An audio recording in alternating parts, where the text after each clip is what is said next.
Mystery Theater presents...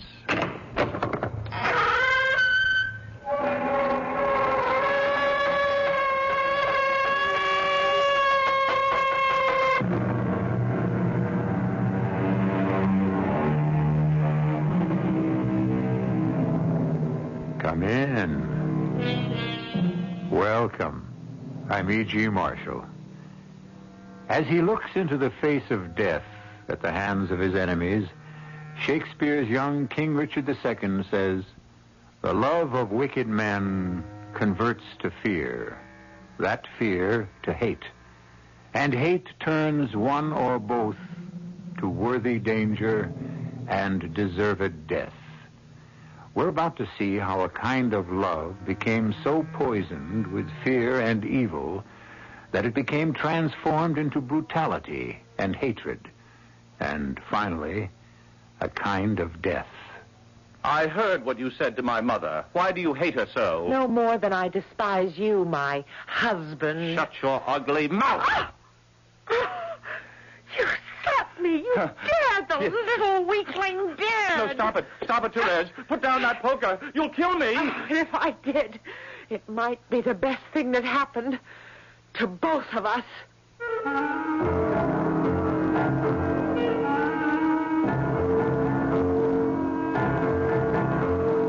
Our mystery drama, The Corpse That Would Not Die, was adapted from the Émile Zola classic Thérèse Raquin, especially for the Mystery Theater, by Arnold Moss, and stars Patricia Elliott. I'll be back shortly with Act One.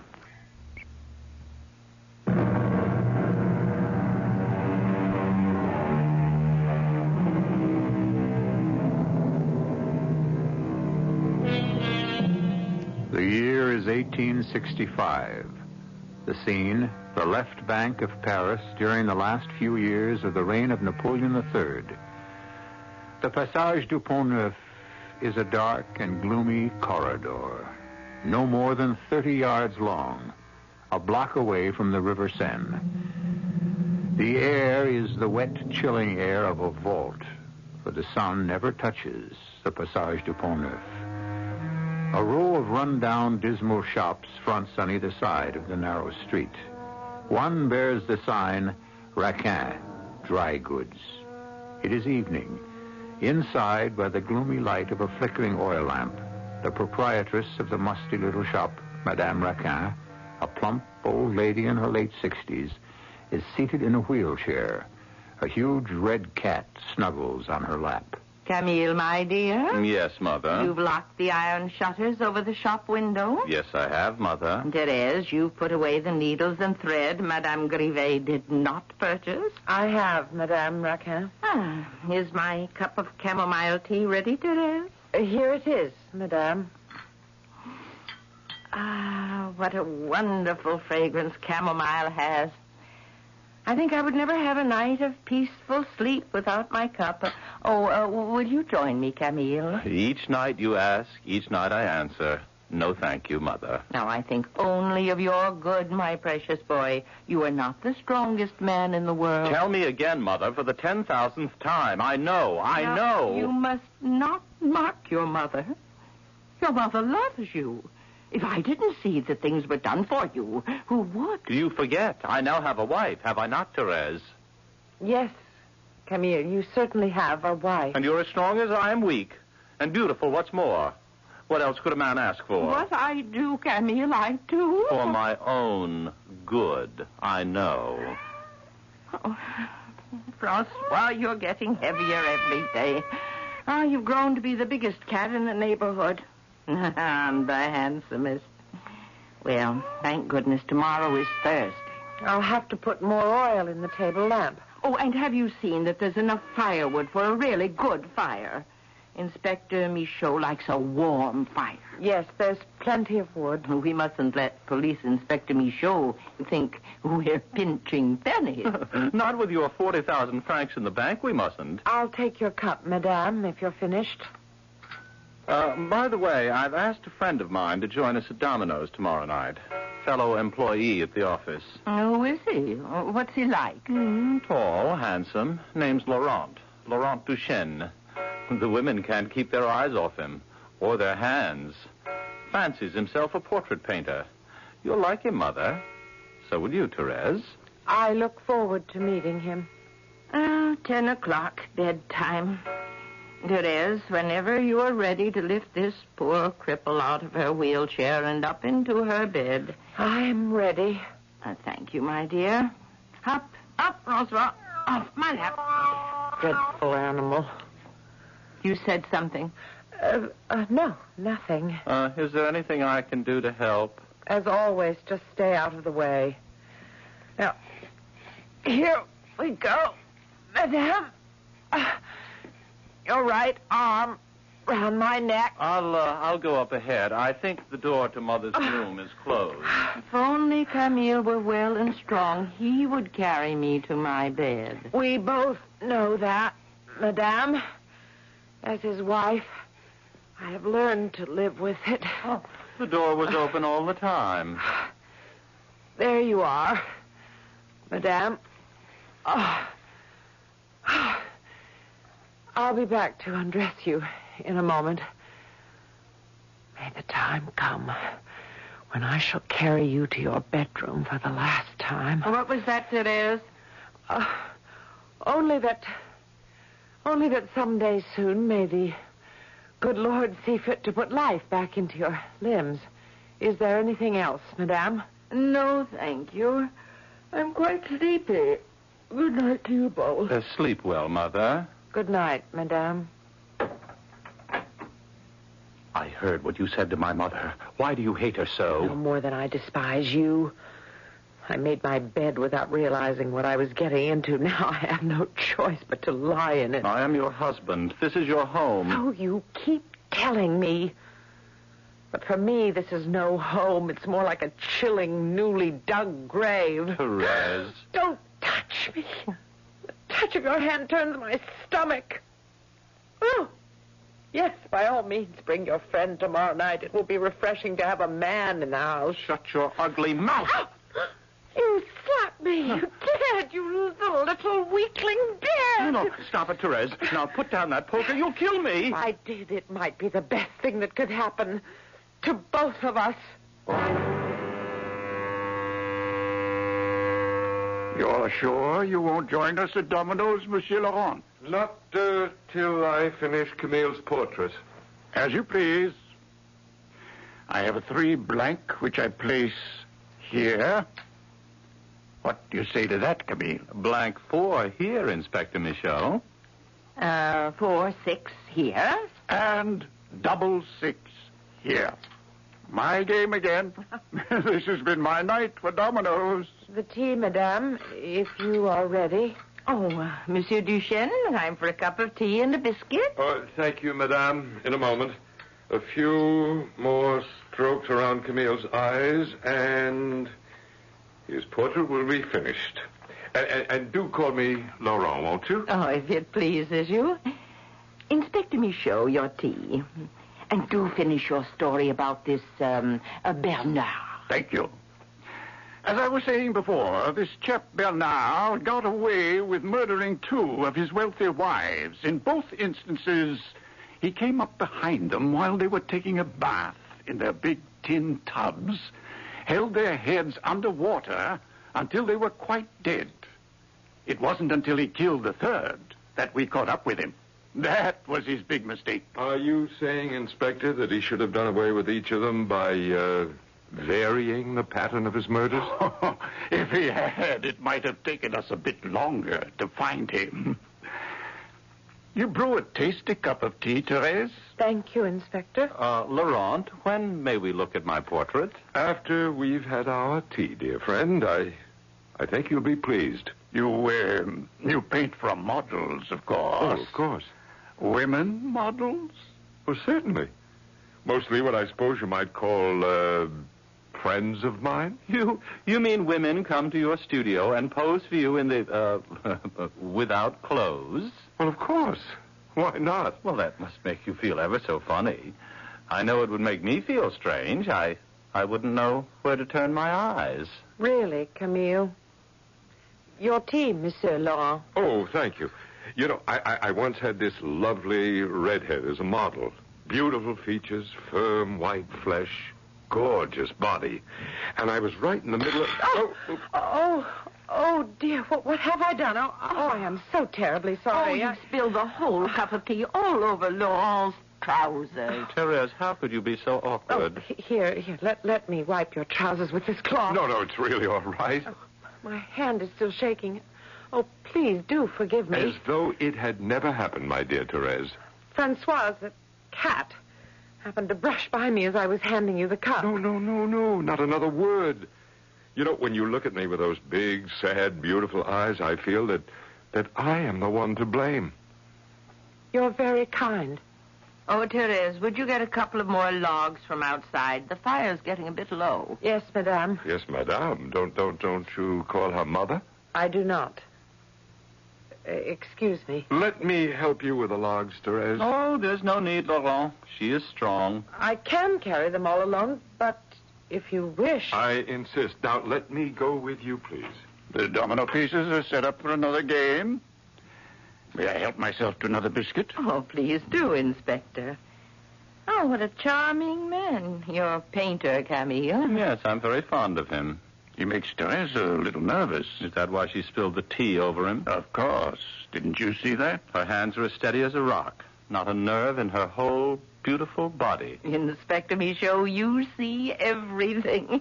Even sometimes when there's nothing there. Perhaps. No, you see?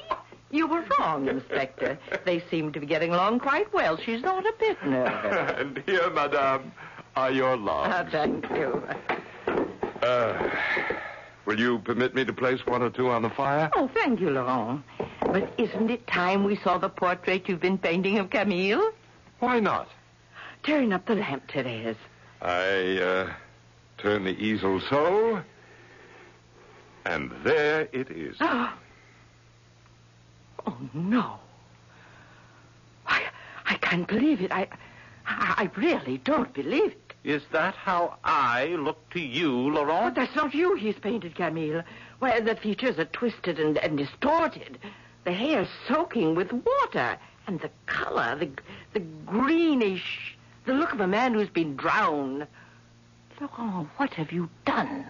Well, an artist only paints what he sees. But that is not a portrait of my son.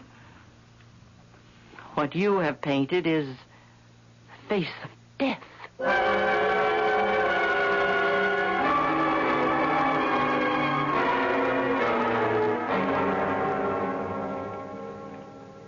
Laurent, my darling. Oh, how wonderful it is to be here in your little studio. How happy I am that you're here. Oh, if you could only know what I've been through these past few months. Oh, buried alive in that horrible shop. And when he puts his cold, clammy hands on me, my blood freezes. But we're changing all that, aren't we? You and I. Oh, yes. Yes, we are, my darling.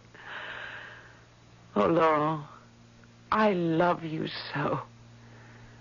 And I love you. There's a cloud of fire that surrounds you. It burns into my body. I could never... What's wrong? These stolen moments are too few, Thérèse. They're not enough for me. Nor for me. I want to sleep the whole night beside you and be awakened in the morning by your warm kisses. Oh, I want that too, my love. But how can we? Accidents happen every day. Do they not? Laurent. A foot may slip. A child could fall, and the only guilty party would be the wind. But how, Laurent? How? Trust me, my angel. I shall find a way. Did you hear anything? Outside the door. It sounded like Madame's cat, Francois. How could that be? He may have followed me here. Shh, shh. Quiet, quiet.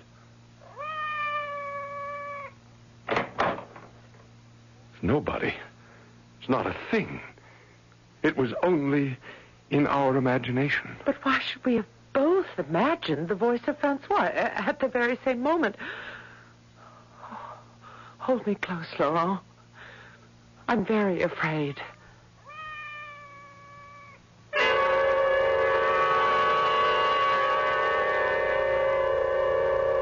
Ralph Waldo Emerson, a wise man that he was, observed that whenever a man commits a crime, God finds a witness. That every secret crime has its reporter. Laurent and Thérèse Raquin have already committed one crime, adultery. They are contemplating still another. Was there a reporter to their first act? Where will their dark plans lead them? To Act Two, of course. I shall return shortly.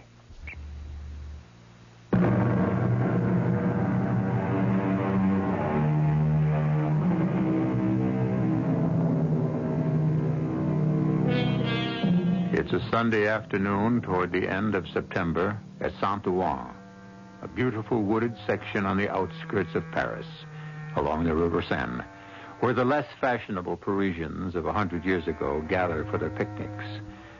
On this particular morning, Thérèse Raquin, her husband Camille, and her newly acquired lover, Laurent, are in a narrow little rowboat they have hired.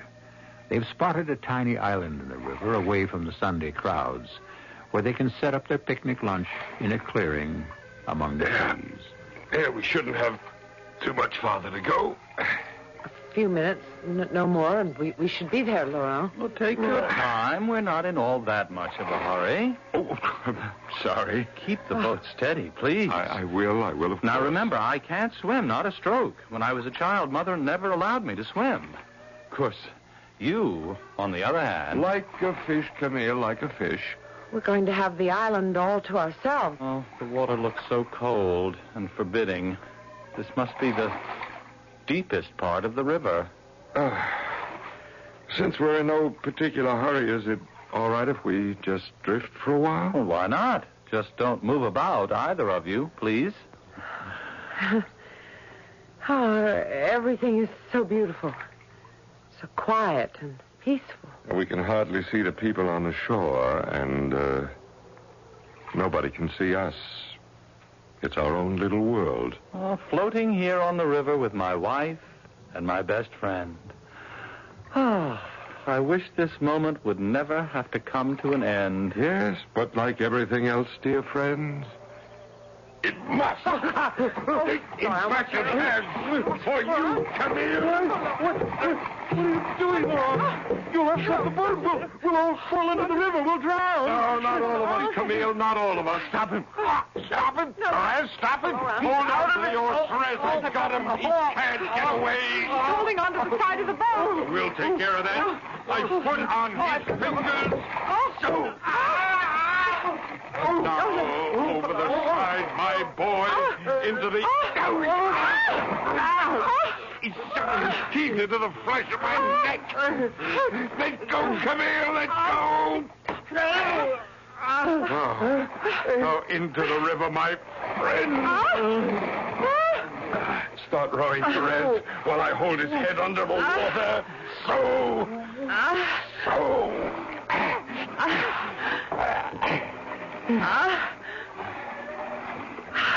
Are you all right, Thérèse?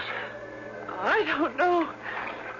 I think so. Well, then don't waste a moment. Slide over the side of the boat into the water quickly. Right. From this side. And then I've capsized the boat and joined you. Help! Help! Help! Somebody help! Help! We're drowning, all of us! Help!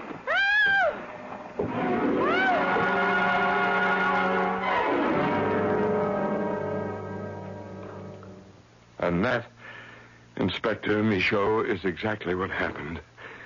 When the boat overturned, I reached first to save Thérèse, and by the time I'd rescued her, it was too late, alas, for poor Camille. He disappeared under the waters of the Seine. Dear me, how dreadful. Monsieur Laurent, how shall we break the news to his dear mother? That's exactly why I came to you, Inspector. You, as a former policeman, as well as one of Madame's oldest friends... You did well, Monsieur Laurent. Poor Thérèse, so young and a widow. What will become of her, I wonder? Who's to console her? It would be an honor and a privilege to do whatever I could for the widow of one of my dearest friends. So? I apologize to the memory of Camille for what I'm about to say at this sad moment. But if Thérèse would accept me, I should be very proud to be her husband. You're a fine fellow, Long, and most understanding. Tomorrow, the salvage men of the police will drag the river for the body. Drag? Oh, of course. There must be a proper certificate of death issued by the city coroner at the morgue, because officially, legally, where there's no body, there is, of course, no death.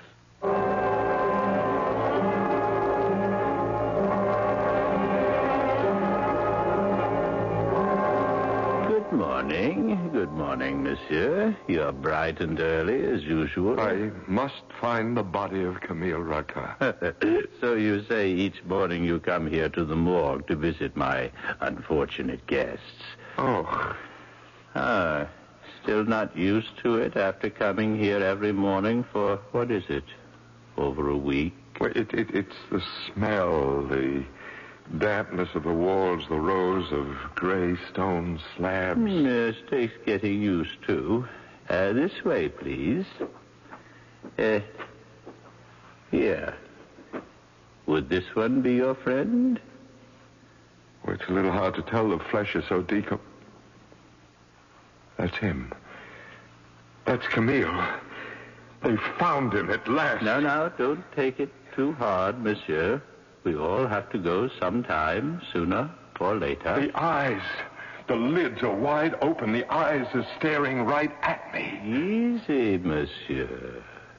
You're sure he's the one? Oh, yes, I am. But all you have to do now is to swear to the identity of the corpse, and a legal certification of death will be issued to the police. Thank you, monsieur. And, for your trouble? Oh, the gentleman is most generous. Thank you, monsieur. Not at all.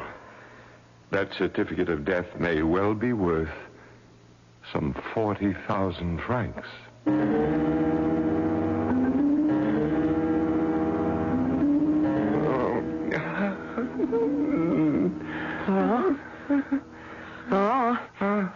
Laurent, you all right?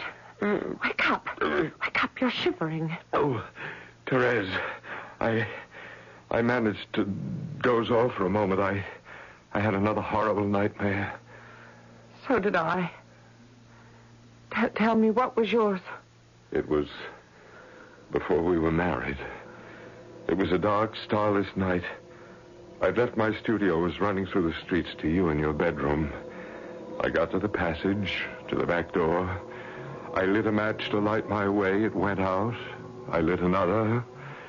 In the dim, bluish light, I heard weird voices. I thought I saw monstrous shapes against the walls.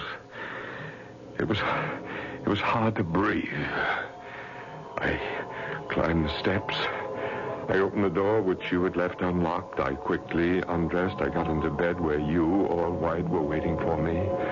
I started to kiss you. Yes. What then? It was not you, but Camille, as I had seen him in the morgue, green, disfigured, his hair plastered to his face by the waters of the river. Oh, how dreadful. The corpse held out its arms to me, cackling hideously, poking out a stump of a black tongue from between its white teeth. Oh, Laurent. And then a moment later, I was standing in front of a cracked mirror looking at the red scar on my neck, the one Camille had ripped into my flesh with his teeth. And as I looked, with Camille's grinning face behind mine, the wound grew larger and larger, eating a black hole into my neck on fire. And always his twisted face behind me, mocking me with his dead yellow eyes. Laurent, go back to sleep, if you can. Tell me what you dreamed. Oh, it was much worse.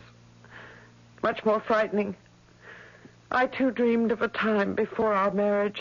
What happened?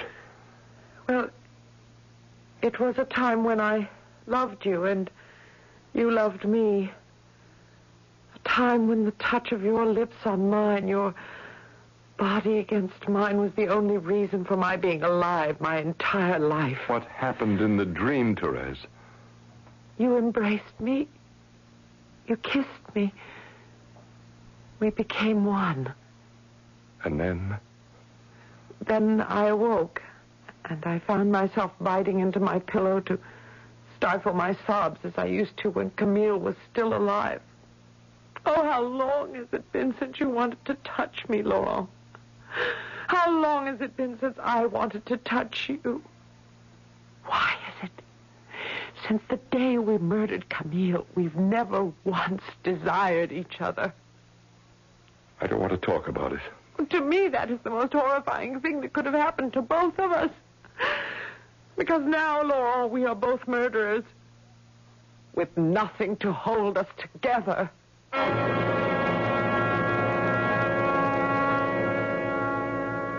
How long have you been sitting there, staring into the flames? I couldn't sleep. I was cold. I got out of bed and lit a fire. We killed Camille. His corpse is always here between us. His dead body is turning our limbs to ice. Thérèse, look. Where? What is it? There, in that shadowy corner over there. He's followed us here. It's Camille. Where? Don't move, Thérèse. How green his face is and how thin. How yellow those staring eyes.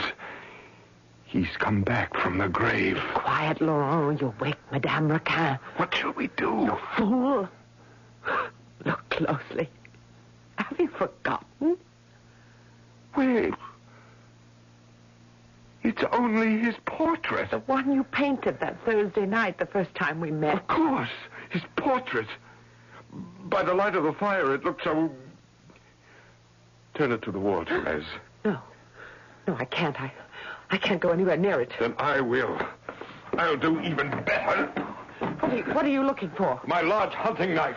It's there, on top of the dresser. You remember how upset the old woman was when she looked at the portrait the first time? She said it was not Camille's face you had painted, but the face of death. Mm-hmm. How right she was. Now neither she, nor you, nor I will ever have to look at it again.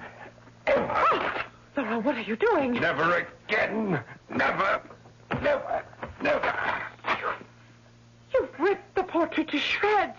And with it, the last memory of Camille. For both of us, I hope. In the writings of an ancient Roman philosopher, we find these words. A man who has done another man an injustice can receive no greater punishment than to have done the injustice. And however harsh his punishment, no penalty can be more brutal than the whipping he takes from his own guilt. True. I shall return shortly with Act 3.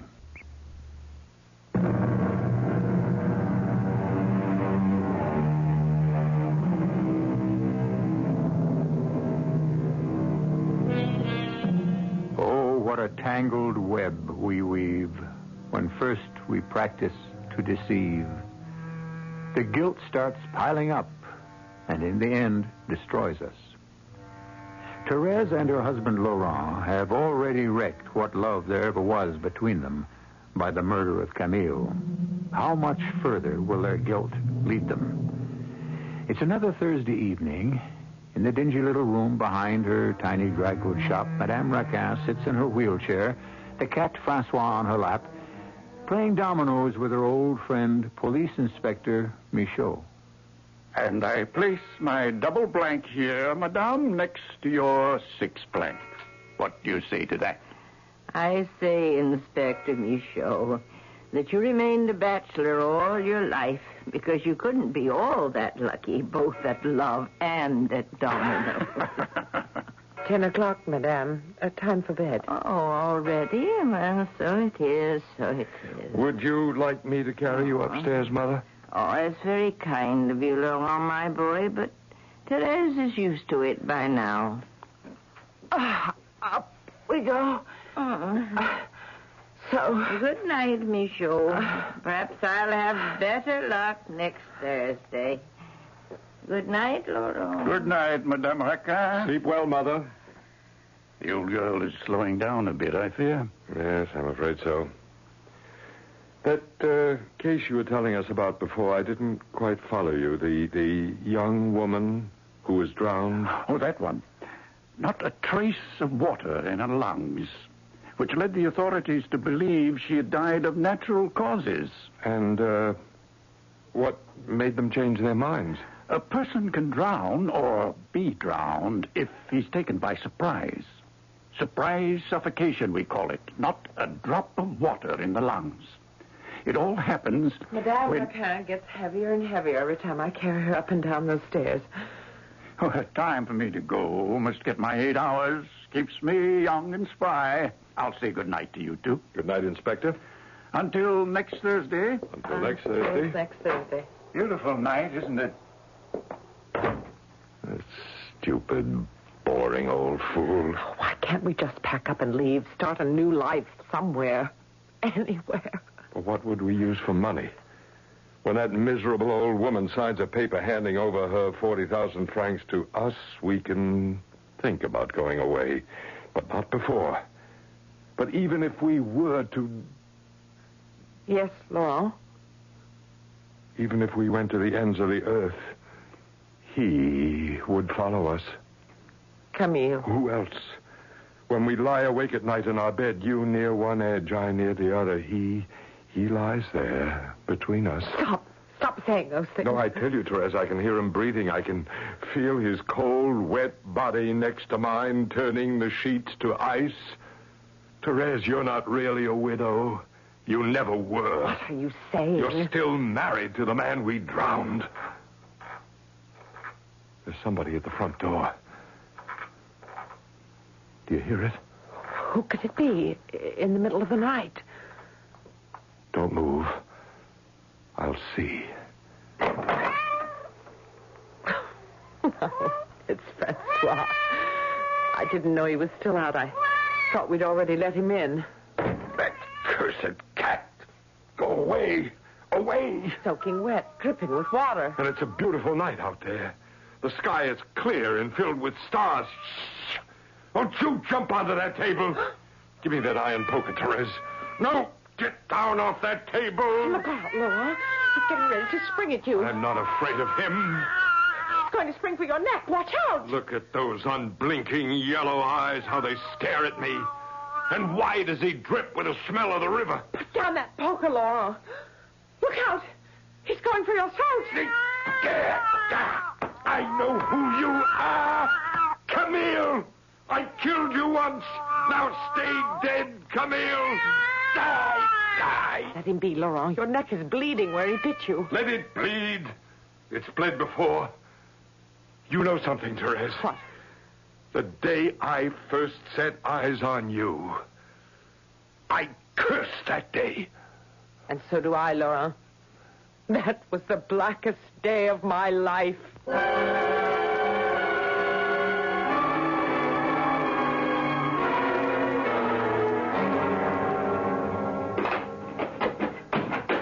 Laurent, why did you throw the painting to the floor and the easel? I'm disgusted with the whole thing. I do nothing but paint, and look at them. Every one of them. They're not bad, Laurent. That's not the point. Look. Here's Monsieur Tristan, the tobacconist, and here Madame Colombe, the greengrocer, and there, the 3 children of the postman. Can't you see what's wrong? Are you blind? I don't know what you're talking about. Look at the eyes, the texture of the skin, the expression on the faces. They're all the same. Every face I paint has his expression. Some feature of Camille's. On every face a look of agony and terror. I begin to see what you mean. In spite of everything I do, the mouth of each of them is distorted into an ugly grimace. The same look that was on Camille's face. When we drowned him. When you drowned him. What? You picked him up. You stepped on his fingers when he clung to the side of the boat. You threw him into the river. You pushed his head into the water and kept it there as he choked out his dying breath. Thérèse, you're as guilty as I am of Camille's death. It's your word against mine. You liar! We planned every step of it together. Hands off my throat. I can't breathe. I murdered Camille, and so did you. We did it together. Say so, Thérèse. Say so. All right. We did it together. You and I, we both murdered.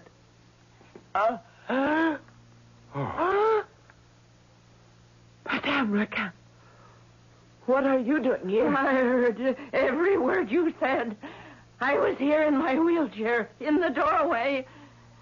Your backs were to me. You killed my son, my only son. You...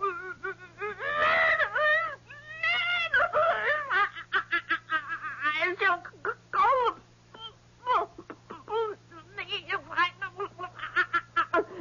What's wrong with her? Her body's gone rigid. Her hands and feet are stiff. She doesn't move. Only her eyes.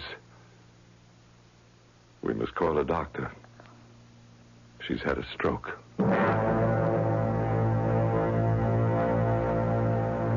Easy with her now, Laurent. Now, hold the chair still while I put her into it. There. Oh, look at her eyes. You see us, hear us, don't you? But you can't speak a word, can you, dear madame? Nor lift so much as a finger of your dying old body. She says everything with her eyes. She accuses us with her eyes. Isn't it a pity, old lady? We murdered that miserable son of yours, Thérèse and I. We drowned him in the river. And nobody will ever know. Except the three of us. I curse you from the bottom of my soul for what you've done. Maybe it would be wiser if she didn't sit here tomorrow night when Inspector Michaud comes. Well, what harm is there? He'd ask for her, surely. Besides, the doctors told us there's no hope for her. If she ever manages to speak again, it'll be the last breath she ever takes.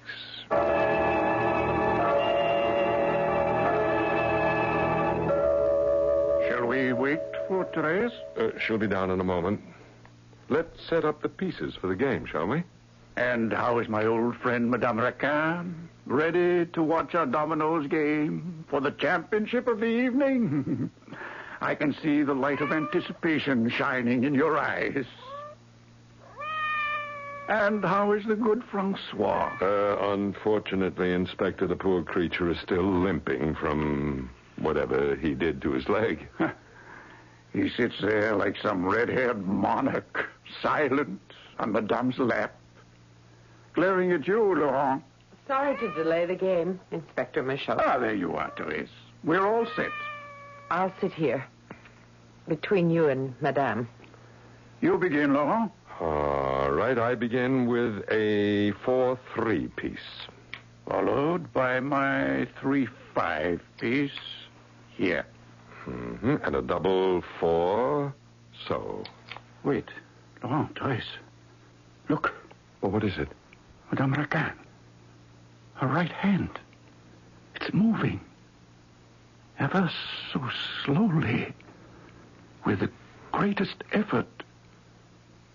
She's forcing it up the leg of the table. Well, this is the first time she's moved since her stroke. Look at her eyes. She's moving the tip of her index finger. Trying to get our attention.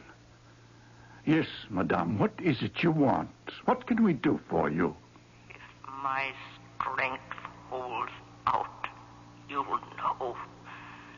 Just watch my finger. I'm trying to trace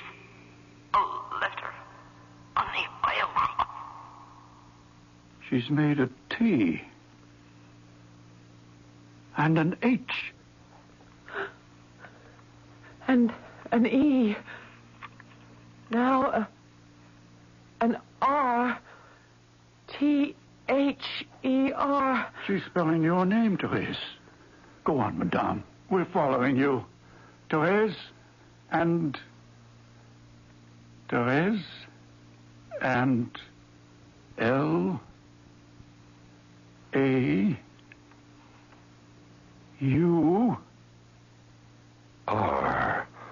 Now she's spelling your name, Laurent. Thérèse and Laurent. Don't stop now, madame. Go on. My strength is leaving me. I don't know if I can go on. She's getting tired. H-A-V-E.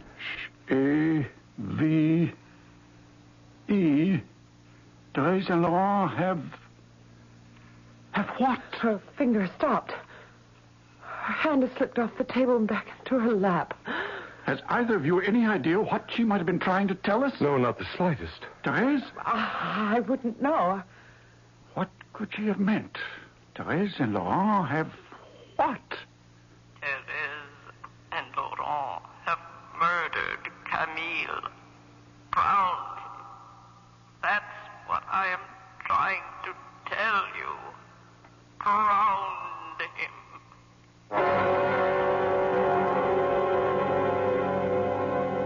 I'm going up to sleep, Laurent. It's late. How can you even think of sleep after what we saw her do tonight? We'll never be safe now. If she did it once, she could do it again. Sooner or later, Michaud will learn the truth. She'll find a way to tell him. Just being here in the same room with her is enough to make me sick. With her and with you. You are sick, both of you. Poisoned with guilt and by each other. You know how I despise you, Laurent. And myself. Good. Loathe each other. Torment each other from morning till night. Keep digging your own graves, then bury yourselves alive in them. While I watch you destroy yourselves and each other.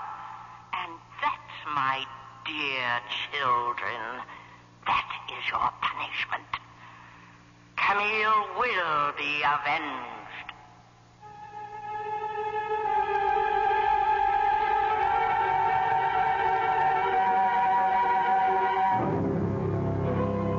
Stiff and silent, Madame Raquin sits in her wheelchair, the big red cat in her lap, feasting her eyes on Laurent and Thérèse, eyes that crushed them with brooding hate. Murder, though it have no tongue, will speak with most miraculous organ. You suppose Émile Zola, at age 26, as he wrote the final page of his story, remembered those lines of Shakespeare? I shall return shortly.